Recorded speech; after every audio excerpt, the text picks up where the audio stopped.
हाँ बच्चों, इस वाले लेक्चर में थोड़ी सी यहाँ पर जो एक कंडीशन थी, मैंने पहले इसको जो सीरीज कॉम्बिनेशन में थोड़ा सा मिस्टेक हो गया था। मिस्टेक में क्या, यहाँ पे एक्चुअली मैंने सी की वैल्यू मुझे रखनी थी क्यू की वैल्यू, वी की value v equals to Q upon C था, और मैंने यहाँ पे q की वैल्यू रख के सॉल्व कर दिया था। जो सीरीज कॉम्बिनेशन में ये मेरे पास यहाँ पे C equivalent equals to C1 plus C2 plus C3 generate हो गया था, और मैंने उसी वीडियो में इसको करेक्ट कर दिया है। अब आगे देख के जब जहाँ कहीं भी ऐसे मिस्टेक हुई तो उसको इग्नोर करें, और उसके बाद जो नीचे उसके बाद वाला जो करेक्शन वाला था उसको नोट डाउन कर लेंगे। प्यारे बच्चों, आपके अपने सुरेंद्र सर आज फिर क्लास 12th का नया वीडियो जो कैपेसिटर्स से के रिगार्डिंग में है, उसका टॉपिक का नाम है when capacitor is partially filled bye dielectric. Sorry, यहाँ पे डाइलेक्ट्रिक है, ये कैपेसिटर नहीं है, ये आपके बाय डाइलेक्ट्रिक। यहाँ पे बच्चे, जब हमने किसी कैपेसिटर को पार्शियली डाइलेक्ट्रिक से फिल कर दिया है, ये किससे, डाइलेक्ट्रिक, इसको अगर हमने किसी उससे अगर पार्शियली डाई इलेक्ट्रिक से फिल कर दिया है तो when it is partially filled by the dielectric. ठीक है, अब इसमें से क्या है कि इसका मतलब क्या है कि सबसे पहले यहां पे मैंने एक कैपेसिटर बनाया, ये कैपेसिटर बनाया, इसके ऊपर जो चार्ज डेंसिटी थी वो आपके पास प्लस की चार्ज डेंसिटी है।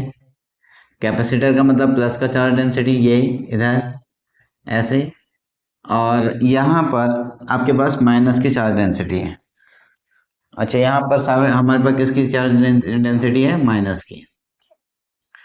ये जितने चार्जेस पॉजिटिव वाले में होंगे उतने चार्जेस नेगेटिव वाले में भी होंगे। ये हो गया। तो यहाँ पर मैं पॉजिटिव चार्ज को थोड़ा सा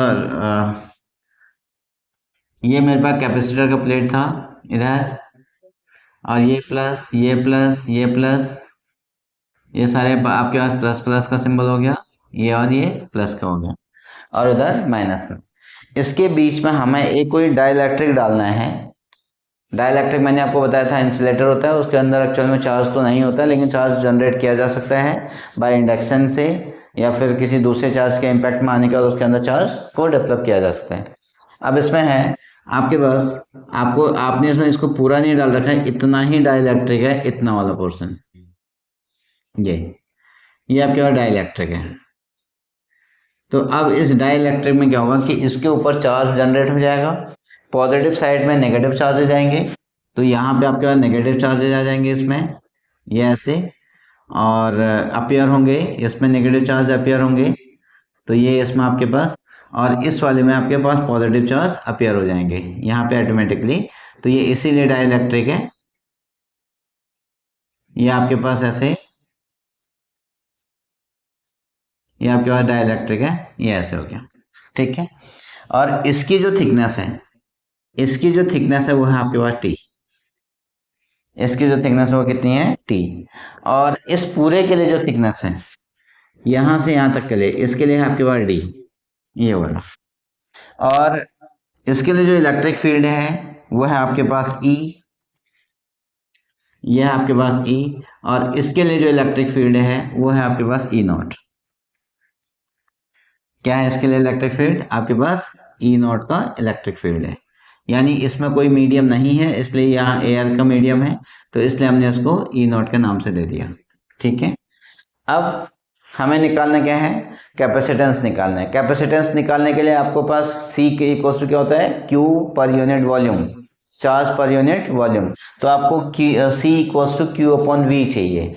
तो अब ये सी कैसे आएगा, है ना, इसमें वी क्या होगा, सबसे बड़ा क्वेश्चन इसमें है। इसमें जो V होगा, जो इसका इलेक्ट्रिक फील्ड के रिगार्डिंग में अगर हम बात करें तो हमारे पास एक V आ सकता है, हमारे पास E is equals to V upon L था, तो V इक्वल्स टू क्या हो सकता है, E इंटू L हो सकता है।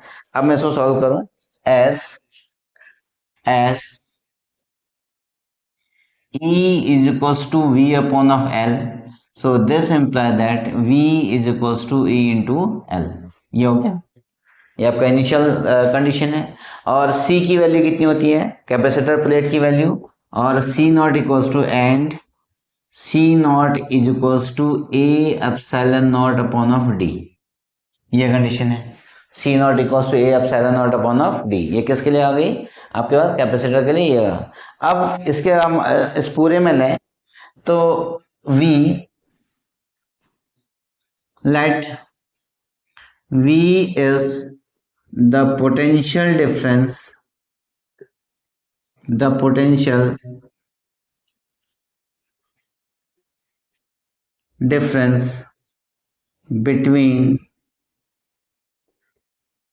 the plates, potential difference between the plates। then अब आप इसको समझने की कोशिश करें, ये बहुत इंपॉर्टेंट पॉइंट है। इसमें क्या है कि V, total V equals to E naught into D minus T. अब इसकी जो लेंथ होगी ना, ये पूरा D था, ये पूरा T था, इसमें और इसमें E नॉट है, इलेक्ट्रिक फील्ड इन एयर, इसमें मीडियम के लिए हो गया, और फिर प्लस, क्योंकि स्केलर क्वांटिटी है, प्लस E इंटू टी। इसकी थिकनेस कितनी होगी, E इंटू टी। ठीक, अब यहाँ पे देखें, अब इसमें क्या हो गया कि equals to E naught D minus T plus, इसको हम E naught upon of K into T. क्यों, अब यहाँ पर एक इसका मैं बैकअप दूं आपको, इसके लिए था E equals to S E is equals to E naught K, तो मैं इसको नीचे लेके आऊंगा तो इक्वल्स टू कितना हो जाएगा, E equals to E naught into of K, E equals to E naught into of K, नहीं यहाँ पे था E upon of E naught equals to K, ये क्वेश्चन आया था इसका, ये इसके लिए, हाँ ये E equals to E naught upon of K. अच्छा ये कैसे होता है, अगर ये कंडीशन आपके समझ में आ रही है तो यहाँ पे हमारे पास जो E होता है ना, जो E होता है, E is equals to 1 upon of 4 pi epsilon not into of Q upon of R square होता है, ये था आपके पास E नॉट। तो E जो होगा वो कितना बचेगा आपके पास, 1 अपॉन ऑफ 4 पाई एप्सिलॉन ये बचेगा, और Q upon of R square ये हो गया। अब इसमें एप्सिलॉन नॉट की वैल्यू क्या होती है, E equals to 1 upon of 4 pi epsilon not into K, not into K equals to Q upon of R square, यहाँ पे, और फिर क्या बचा आपके पास, epsilon equals to epsilon not into of K बचता है। तो इसमें से 1 अपॉन ऑफ के को मैंने बाहर ले लिया, तो कितना बचेगा, 1 upon of 4 pi epsilon not और equals to Q upon of R square हो गया, ये बच गया। और इसकी वैल्यू कितनी होगी, ये थी E और ये होगी 1 अपॉन ऑफ के, और ये कितना बचेगा, E नॉट। तो इसलिए यहाँ पे मैंने E की वैल्यू कितनी रख दी है, E equals to E naught की वैल्यू को मैंने प्लेस कर दिया, ये मेरा बैकअप था इसके लिए, ये बैकअप है। ठीक, होप दैट ये समझ में आया होगा। तो इसलिए मैंने यहाँ पे E नॉट अपॉन ऑफ के किया। अब इसमें से क्या हुआ कि E नॉट आपके पास कॉमन है, E नॉट आपके पास कॉमन है, और कॉमन हो गया तो ये कितना बचेगा, D minus of T and plus of T upon of K, ये हो गया, ये बचा आपके पास V, ये क्या हो गया, V बच गया। ठीक, अब जो E नॉट की वैल्यू होती है, जो E की वैल्यू, अब हमें इसमें क्या चाहिए बच्चों, Q चाहिए। अब इसको Q होने के लिए आपके पास E upon of epsilon not, ये प्लेट के लिए हो जाता है, D minus D T plus of T upon of K, ये हो गया, ये हो गया K। और यहाँ पे सिग्मा क्या है, इसको हम सिग्मा बोलते हैं, क्या है, चार्ज डेंसिटी, और ये क्या है, एप्सिलॉन नॉट। अच्छा इसका भी मैं बैकअप लिख दूँ यहाँ पर, इसका बैकअप होता है कि कैपेसिटर प्लेट के लिए जो E इक्वल्स टू होता है वो आपके पास epsilon not equals to this बचता है, ये इसका बैकअप हो गया। तो इसलिए मैंने यहाँ पे इसको वैल्यू रख दी। अब हमारे पास है Q लाना, Q कैसे आएगा, तो V इक्वल्स टू, ये इसका मतलब होता है charge per unit area upon of epsilon not, और इक्वल्स टू इधर हो गया D minus T plus of T upon of के, अब हमें चाहिए Q अपॉन ऑफ V, हमें क्या चाहिए, Q अपॉन ऑफ V। तो इसको यहाँ पे, इस V को यहाँ लेके जाओ, बाकी सबको इस साइड लेके आओ, तो ये कितना बचेगा आपके पास, A epsilon not upon of D minus of T and plus of T upon of के। टी अपॉन ऑफ के, ये कितना बच गया क्यू अपॉन ऑफ वी, और यही क्यू अपॉन ऑफ वी क्या था हमारे पास सी, तो यही क्यू अपॉन ऑफ वी क्या था बच्चों सी है, और ये आपके पास सी है इक्वल्स टू ऑफ सी और ए epsilon not upon of D minus T plus of T upon of के, डी माइनस टी, ये क्या हो गया एप्सिलॉन नॉट की वैल्यू इसकी टोटल कितनी होगी, ये आपके पास सी की वैल्यू आ गई इतना, C equals to A epsilon not into K D minus of T, जहाँ पे टी क्या है, टी है हमारे पास थिकनेस ऑफ द डाइलेक्ट्रिक और डी क्या है distance between the two capacitor plate. तो अब finally this imply that C equals to A epsilon not upon of D minus T and plus of T upon of K, ये हो गया। अब इसके बहुत सारे केसेस जनरेट हो सकते हैं, ये बहुत सारे केसेस जनरेट हो सकते हैं। अब क्या क्या कंडीशन होती है इसको हम बताते हैं। ये हो गया फर्स्ट वाला, ठीक है। अब मैं इसमें केस वन की बात करता हूँ, केस फर्स्ट की बात करता हूँ। अब केस फर्स्ट में क्या हो गया कि अगर F D equals to T होगी, एफ केस फर्स्ट में हो गया F T equals to D हो गया, दैट मीन्स कंप्लीटली फिल्ड, पूरे में आपका डाइलेक्ट्रिक आ गया, कंप्लीटली फिल्ड, पूरे में आ चुका है डाइलेक्ट्रिक, पूरे में डाइलेक्ट्रिक आ जाएगा तो क्या होगा, अब देखो इसमें C equals to then C is equals to A epsilon not, फिर यहाँ पे कितना हो गया D minus D plus D upon of K, इससे कैंसिल हो गया, तो C equals to A epsilon not K upon of D, फिर कितना हो गया C equals to A epsilon upon of K. इन दोनों में से कोई भी एक कंडीशन बन सकती है, चाहे आप इसको लो तो और चाहे आप इसको लो, चाहे आप इसको लो, तो ये सी इक्वल्स टू क्या होगा ए epsilon not K upon of D, अगर एप्सिलॉन नॉट पता है, अगर एप्सिलॉन गिवन है तो आपके पास ये कंडीशन हो जाएगी। अब उसके बाद केस सेकंड आता है, केस टू की बात कर रहे हैं। केस टू क्या हो सकता है, अगर आपके पास t इक्वल्स टू जीरो है, F T equals to zero, F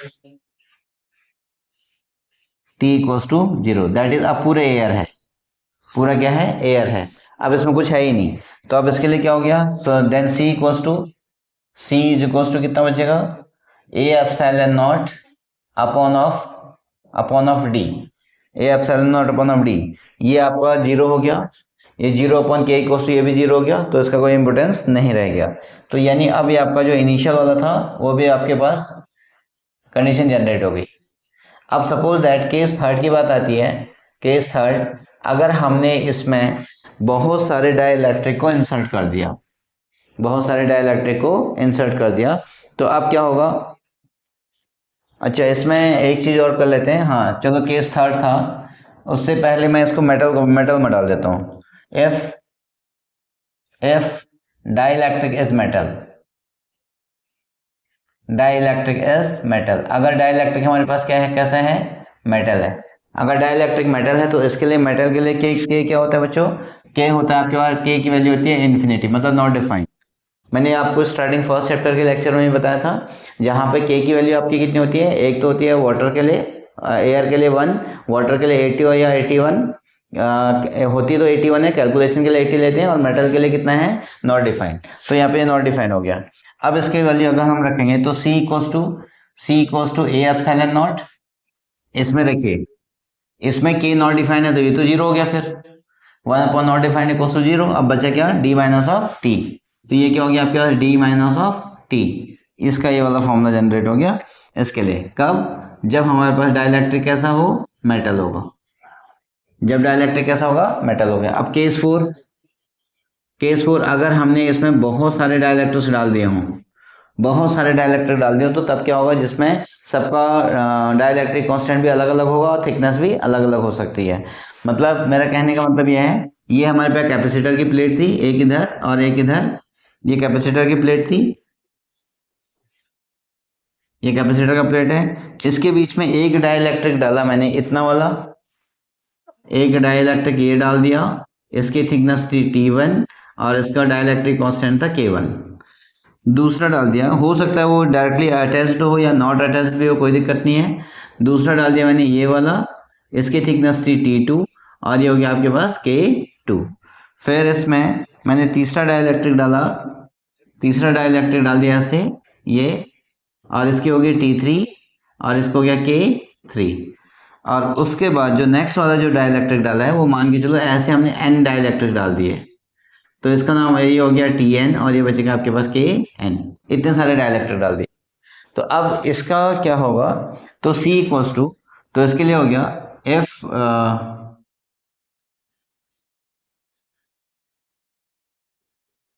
if we insert N dielectrics अगर हमने एन डाइलेक्ट्रिक डाल दिया इसमें, इफ वी इंसर्ट कितने N dielectrics having thickness T1 and K1, एक तो ये हो गया, और फिर T2 K2 ये हो गया, सो ऑन Tn और Kn ये हो गया। तो अब इसके लिए क्या हो गया कि यहाँ पे C कुछ भी नहीं है, एक एप्सिलॉन नॉट, ये तो आपका एज इट इज रहेगा। अब बच्चों आप इसमें देखिए, जहां पे D है, D तो एज इट इज रहेगा, D एज इट इज रहेगा। फिर माइनस T1 में हमने क्या कर दिया कि T1 plus of T2 plus of so on Tn कर दिया, इसको n तक लेके गए। ठीक, फिर यहाँ पे क्या था K upon of T1 upon of, फिर यहाँ पे हमने क्या किया कि T1 upon of K1 plus T2 upon of K2 and plus so on Tn upon of Kn, ये यहाँ तक आ गया। ठीक, अगर आपने बहुत सारे डाइलेक्ट्रिक को इंसर्ट कर दिया तो इसका जो फॉर्मूला होगा आपके पास ये आएगा, आप इसको इजीली से आइडेंटिफाई कर सकते हैं। मतलब सारे फॉर्मूले का जो पेरेंट है, सारे फॉर्मूले की जो डेप्थ है वो आपको इस फॉर्मूले से जनरेट होता है, इसलिए इसका डेरिवेशन अब बहुत मोस्टली से इम्पोर्टेंट है। अब इस वाली को मैं पूरा बहुत इम्पोर्टेंट कर दे रहा हूँ, इसको इस फॉर्मूले से के बेसिस पे आपके सबके सारे सारे फॉर्मूले जनरेट हो जाते हैं। होप दैट ये इतना समझ में आया होगा। अब इसके बाद था हमारे पास कॉम्बिनेशन ऑफ कैपेसिटर। पहले आप इसको वीडियो को पॉज करके कॉपी करें और नोट बनाते रहें, पढ़ाई करते रहें, और बोर्ड की प्रिपरेशन के लिए बहुत अच्छा है। समय बहुत नज़दीक है और हमें लगता है कि टाइम बहुत ज़्यादा है लेकिन समय बहुत कम होता है, तो इसलिए आप इनको करते रहें, पढ़ाई करते रहें।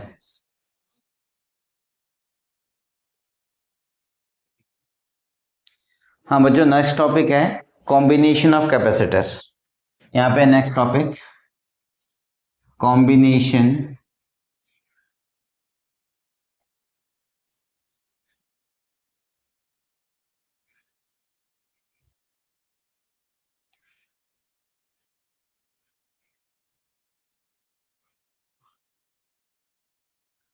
कॉम्बिनेशन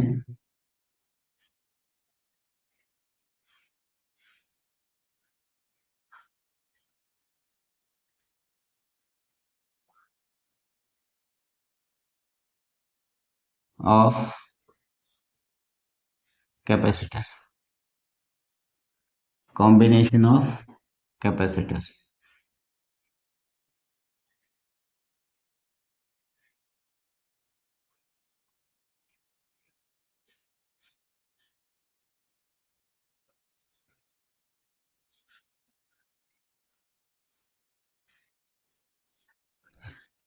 नेक्स्ट टॉपिक है कॉम्बिनेशन ऑफ कैपेसिटर्स। इसमें मैं पहला ले रहा हूं आपके पास, पहला सीरीज कॉम्बिनेशन, सीरीज कॉम्बिनेशन। अच्छा, सीरीज कॉम्बिनेशन में क्या होता है कि एक कैपेसिटर का नेगेटिव प्लेट दूसरे कैपेसिटर के पॉजिटिव प्लेट से कनेक्टेड होगा और इस तरह से आपके कनेक्टेड होते चले जाएंगे। और इसमें मैं ले रहा हूं आपके पास तीन कैपेसिटर व्हेन, अच्छा अगर बाय द वे इसको डिफाइन करने की बात आई तो व्हेन नेगेटिव प्लेट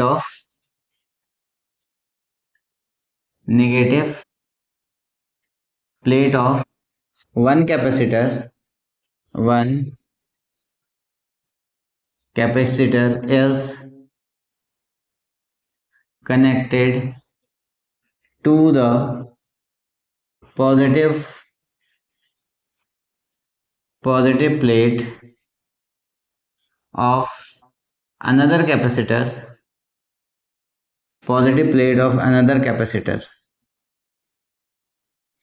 जब एक कैपेसिटर का नेगेटिव, एक कैपेसिटर की प्लेट की नेगेटिव प्लेट दूसरे कैपेसिटर के पॉजिटिव प्लेट से कनेक्टेड होगी, देन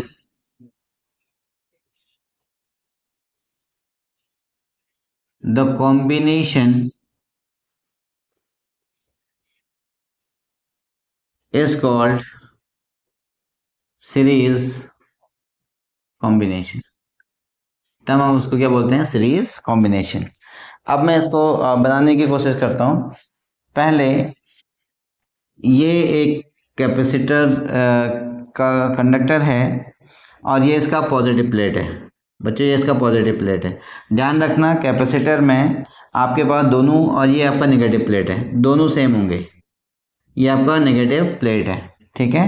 रेड वाला पॉजिटिव प्लेट और ग्रीन वाला नेगेटिव प्लेट। फिर यहाँ पे क्या हो गया कि इसका पॉजिटिव प्लेट इस साइड में बना, ये इसका पॉजिटिव प्लेट यहाँ पर है, और इसका नेगेटिव प्लेट ये है, इसका नेगेटिव प्लेट ये हो गया। फिर से 3 कंडीशंस ले ली मैंने। फिर से इसका पॉजिटिव प्लेट का पॉजिटिव प्लेट ये वाला था, ये वाला पॉजिटिव प्लेट था, और यहाँ पर ये वाला नेगेटिव प्लेट हो गया। कौन सा? ये वाला आपका नेगेटिव प्लेट हो गया, ये नेगेटिव प्लेट है। हम 3 के लिए सॉल्व कर रहे हैं, फिर बाकी कंटिन्यूस में ऐसे और भी बहुत सारे प्लेट्स के लिए कंटिन्यू चला जाता है। ये मेरे पास कंडक्टर हो गया, ठीक है। इसका जो कैपेसिटेंस है बच्चों, इसका जो कैपेसिटेंस है, इसको हम क्या कह सकते हैं? 3 capacitors of कैपेसिटेंसेस C1, C2 and C3। इसका कैपेसिटेंस हो गया C1, इसका कैपेसिटेंस हो गया C1, और इसका कैपेसिटेंस हो गया C2, और इसका कैपेसिटेंस हो गया C3। Capacitances of C1, C2 and C3। अब इसमें क्या हो गया? Let 3 capacitor, let 3 capacitor is R of capacitances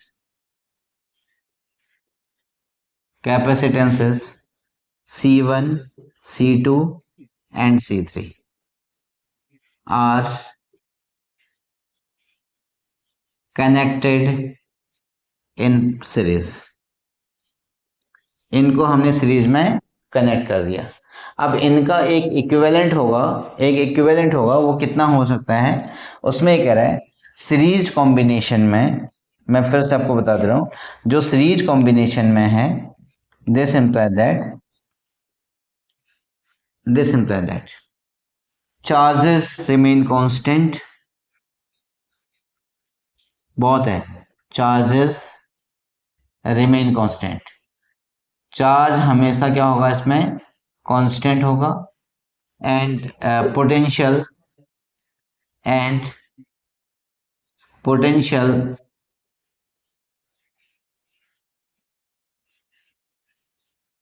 is the sum of individual potential,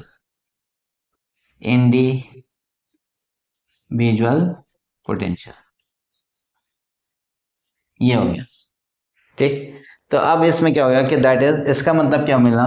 that is हमें मिल गया C equals to V is equals to V1 plus V2 plus V3।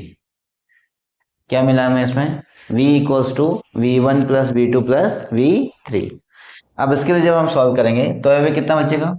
V की value होगी हमारे पास S, फिर यहाँ पे मैं इसको मैं लिखता हूँ V equals to CQ QC और इज इक्वल्स टू QC1 और plus QC2 and plus QC3, QC1 QC2 और QC3, ठीक है। और ये यहाँ पे हो गया, यहाँ पे कितना बच गया? ये बच गया आपके पास 1, ये हो गया 1। QC1 plus QC2 plus QC3। अच्छा, क्यों ऐसा हुआ? इसका बैकअप था, C को हमने डिफाइन किया था चार्ज पर यूनिट वॉल्यूम। तो ये this imply that Q is equals to कितना हो गया? C और V। तो इसकी वजह से यहाँ पे हो गया। अब सीरीज कॉम्बिनेशन में हमारे पास चार्ज क्या है? कांस्टेंट है। तो चार्ज कांस्टेंट है तो चार्ज को हमने बाहर ले लिया तो बचेगा Q। इसमें भी हमने चार्ज को बाहर ले लिया तो बचेगा C1 plus C2 plus C3। ये हो गया। अब क्या हो गया? Q से Q कैंसिल, तो इसका मतलब क्या हो गया? C equals to C1 plus C2 plus C3 और this imply that C equivalent is equals to C1 plus C2 plus C3। ये हो गया। अच्छा, अब इसका क्या मतलब होता है? इसका क्या मतलब होता है? C इक्विवेलेंट का मतलब ये हो गया कि अगर हमने कोई सिंगल सर्किट बनाया, अब हमारे लिए जो सिंगल जो सर्किट होगा वो केवल सिंगल यूज करेगा, वो ऐसा हो गया। और इसमें से ये था आपके पास पॉजिटिव टर्मिनल, ये आपके पास पॉजिटिव टर्मिनल था पूरे में, और ये वाला आपके पास नेगेटिव टर्मिनल था। इसके लिए ये वाला कितना था? ये आपके पास नेगेटिव टर्मिनल था इधर। तो ये इधर की तरफ गया तो ये क्या बना आपके पास? ये इधर आ गया आपके पास, ये ऐसे। ठीक, ये है आपके पास सी इक्विवेलेंट। ये क्या है बच्चों? सी इक्विवेलेंट है। यही है आपके पास सी, मतलब सी इक्विवेलेंट का मतलब क्या है? पूरे सर्किट के लिए कितना कैपेसिटर रीड कर रहे हैं, कितना कैपेसिटेंसेस बना हुआ है, वो हो गया आपके पास सी इक्विवेलेंट। ये इक्विवेलेंट का मतलब हो गया। ठीक है। अब जितने भी, ये तो 3 के लिए था, अगर फॉर n कैपेसिटेंसेस लगा दिया आपने, n कैपेसिटर लगा दिया तो C1 plus C2 plus C3 plus Cn so on. अब इसमें क्या हो गया कि ये जो इक्विवेलेंट है, जो ये आपके पास जो ये इक्विवेलेंट बनेगा, C equivalent is greater then greatest capacitance. इसका मतलब क्या हो गया? जो सबसे बड़ा कैपेसिटेंस है इन C1 C2 C3 में, जो सबसे बड़ा कैपेसिटेंस है जो इक्विवेलेंट होगा वो उससे भी बड़ा आएगा। ठीक है। अब हम चलते हैं पैरेलल कॉम्बिनेशन में। पहला है, अब दूसरा था पैरेलल कॉम्बिनेशन में, अब हम इसमें दूसरे में चल रहे हैं। दूसरे था parallel combination.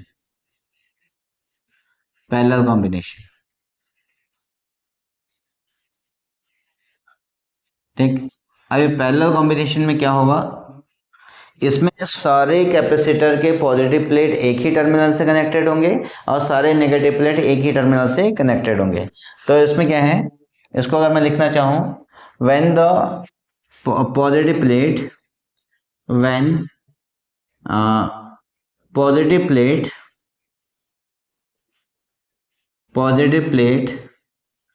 of all capacitors are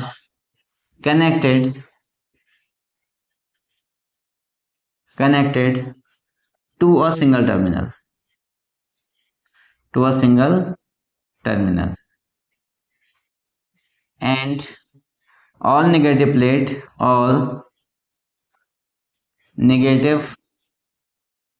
plates to another terminal।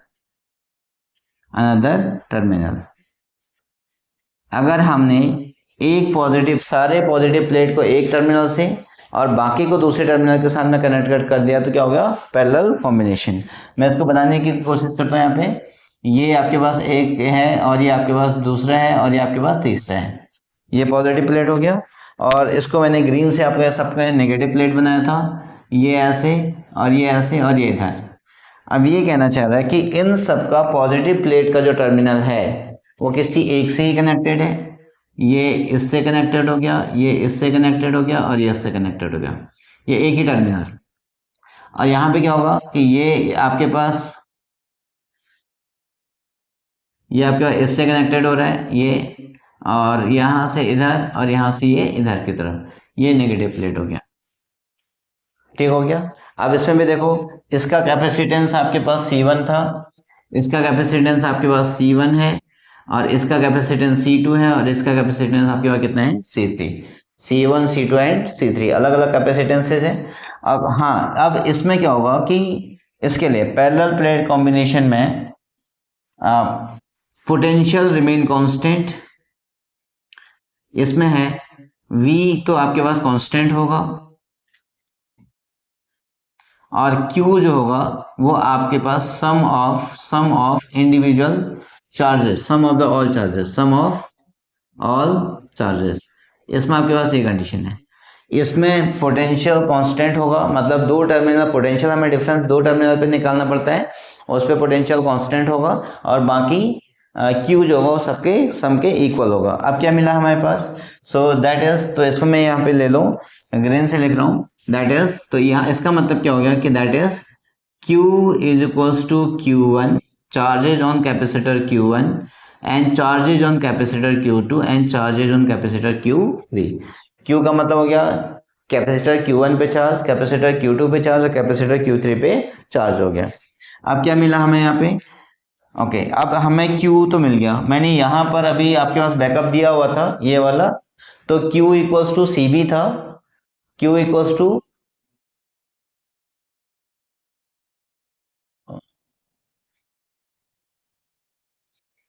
ओफो बच्चों यहाँ पे थोड़ा सा गलत हो चुका है, ये सॉरी, ये v इक्वल्स टू हमें v निकालना था, v इक्वल्स टू मैंने q की वैल्यू रख दी है, मैंने सीरीज कॉम्बिनेशन को थोड़ा सा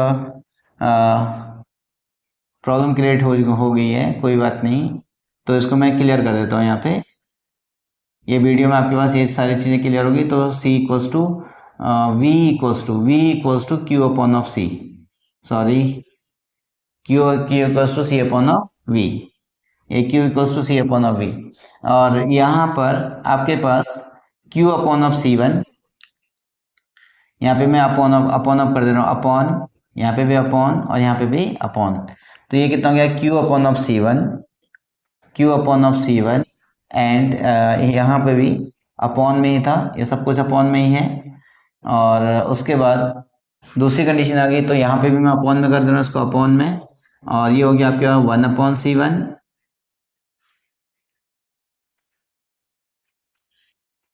यहाँ पे बच गया मेरे पास वन अपॉन सी वन, और ये हो गया plus one upon C two और plus one upon C three, ये इसके लिए हो गया।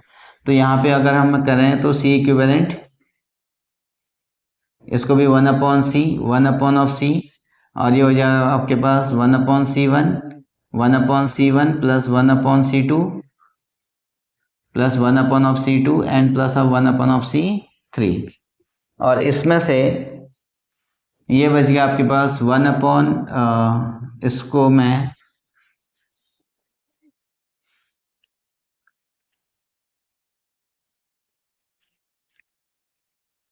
ये हो गया one upon of C equivalent और equals to one upon C one और plus of one upon C two and plus of one upon C three, ऐसा हो गया। और ये सी इक्विवेलेंट, इसमें C equivalent is the smaller than, यहाँ पे अब ये कंडीशन चेंज हो जाएगी, ये कंडीशन चेंज हो जाएगी, ये बचेगा आपके पास smaller than smallest capacitance, smaller than smallest capacitance. ठीक है, ये थोड़ा सा मिस्टेक हो गया था, इसको आप करेक्ट कर लेना, ये आपके पास करेक्शन हो जाएगा, और मैंने इसको अभी इसी में करेक्ट कर दिया है। तो अब यहाँ पर C1 की जो वैल्यू आएगी, जो Q1 आएगी आपके पास, क्या आएगी, जो आपके पास जो Q1 हो गया, वो Q1 क्या बचा आपके पास, Q1 की वैल्यू होगी CV, Q की वैल्यू क्या होगी C इंटू V, तो यहाँ पे हम क्या कर देंगे इसको, ये हो जाएगा आपके पास Q equals to C V, Q equals to C और V equals to C1V and plus C2V and plus C3V। तो इसमें से आपने क्या किया कि V को हमने कांस्टेंट ले लिया, तो बचेगा, ये बचेगा C इक्वल्स टू हो गया V, और ये बचेगा C1 plus C2 plus of C3, तो इससे V से V कैंसिल हो गया, तो कितना हो गया C equals to C1 plus of C2 plus of C3, ये हो गया C1 plus C2 plus C3, ये कंडीशन आपके लिए इसके लिए होगी। अब मैं इसको this imply that one upon C, this imply that C equivalent equals to one upon C1, C equivalent equals to C1 upon of C2 plus of C3, ये पूरा क्या हो गया, उसके डायरेक्टली प्रोपोर्शनल हो गया, यानी इंडिविजुअल सम के इक्वल हो गया, ये आ गया बच्चों, ये हो गया, ठीक हो गया। अब इसमें से देखें C equivalent equals to C1, इसमें से सी, इसका मतलब भी यही हुआ कि जो आपका जो इक्विवेलेंट जो सर्किट बना उसका मतलब भी ये आपके पास एक पॉजिटिव टर्मिनल है और यहाँ पर ये आपके पास नेगेटिव टर्मिनल है, ये आपके पास ये नेगेटिव टर्मिनल है इस साइड में, और इस साइड में क्या है, पॉजिटिव टर्मिनल। अगर मैं इन दोनों को अगर मैं इक्वल कर दूं ऐसे यहाँ से, और ये हमारे पास बच गया सी इक्विवेलेंट। ये क्या हो गया, सी इक्विवेलेंट। ठीक है, अब इसमें क्या हो गया, ये तो बच गया आपका सी इक्विवेलेंट। अब इसमें क्या हो गया, इक्विवेलेंट, सी इक्विवेलेंट इज, इसको अगर मैं रिजल्ट दिखाऊं तो C equivalent is greater than greatest is greater than greatest equivalent capacitor, greatest individual capacitor, greater than the greatest capacitance, greater than the greatest capacitance। Hope that ये आपको समझ में आ गया होगा। चलो आज के लेक्चर में इतना ही। अब मेरा लास्ट टॉपिक इसमें बचता है एक एनर्जी स्टोर्ड, उसको मैं नेक्स्ट वीडियोस में क्लियर कर दूंगा और फिर इसके न्यूमेरिकल पे आ जाऊंगा। टिल देन आपको होप दैट ये समझ में आ रहे होंगे, और इसको आप वीडियो को पॉज करके नोट्स बना लें। और अगर लेक्चर पसंद आ रहे हों, चैनल को लाइक, शेयर एंड सब्सक्राइब करना ना भूलें। और ये वीडियोस में रात को लगभग 12, साढ़े 11, 12 बजे के आसपास में रिकॉर्ड कर रहा हूँ आपके लिए, और मेहनत बहुत हो रही है ताकि आपको बोर्ड के एग्जाम के लिए और कंपटीशन में इसके कॉन्सेप्ट के क्लियरिंग में कोई प्रॉब्लम क्रिएट नहीं होगी। इसके लिए लगातार मेहनत हो रही है। हाँ, नोटिफिकेशन के लिए आप बेल आइकन को पुश करना कभी ना भूलें, ताकि आपको वीडियोस का नोटिफिकेशन मिलता रहे। Till then okay, bye bye, फिर मिलते हैं नेक्स्ट वीडियो के साथ में। आप तब तक इसको वीडियो को पॉज करके कॉपी करते रहें, नोट्स बनाते रहें।